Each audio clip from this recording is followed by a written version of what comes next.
Assalamualaikum warahmatullahi wabarakatuh. Alhamdulillah wassalatu wassalamu ala Rasulillah wa ala alihi wa ashabihi wa mawala. Yang Tuhan hormati Abu di kedua dan juga seluruh gure-gure lun, para alim ulama, para abu-abu, walid-walid, abuti, dan seluruh para jemaah sekalian yang dimuliakan oleh Allah Subhanahu wa ta'ala. Jadi insya Allah akan lentuan jauh semampu daripada lentuan, dan insya Allah akan bertambah ataupun akan diperbaiki oleh murid-murid kita, para abu.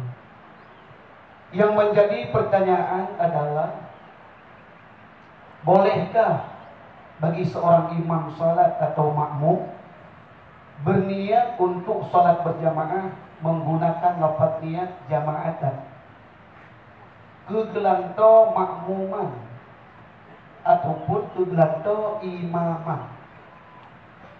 Getanyo tak ikut imam tanit lun berjamaah, sengaja lun sembahyang fardu zuhur berjamaah. Jawabannya adalah sah bagi makmum lagi yang genit. Kemudian yang kedua, bagi imam sengaja lun sembahyang fardu zuhur lun berjamaah yang sah sih. Karena kata-kata berjamaahnya diarahkan kepada imam seandainya dengan imam. Kemudian kata-kata berjamaah yang makmum yang diarahkan kepada makmum. Artinya lafaz berjamaahnya adalah lafaz umum. Pak yang tak perlu pak makmum pijut. Kemudian tak perlu pak imam pijut. Maka untuk mempersingkatkan, hana ngeceh leduku imam genit makmuman hana ngeceh. Ataupun hana ngeceh genit lun ikut imam hana ngeceh menanji. Tekedi genit lun berjamaah yang jud. Menancing leduku imam hana ngeceh genit leduku imam imaman sebagai imam. Ibancit kegelantonya jud genit berjamaah. Cuman yang berpegahnya sebenarnya ramanduk kitab Mahfuli, kitab Bajuri, Pina, I'anatul Talibin, kemudian Mahali, dan kitab-kitab yang lebih tinggi daripada kitab Mahali, Yaudina Syarah Minhaj. Kemudian diantaranya nungken cipmatan sapoh untuk kemangan hati, termasuk cara-cara kedua ayyan wiyal qudwatan. Ini kedua.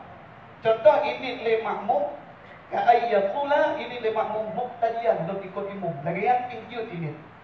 Adapun ini le makmum au jamaah, awil jamaah ka ayyatul jamaatan. Ini le makmum sengaja lo sembahyang fardu zuhur berjamaah. Lagian pinjut.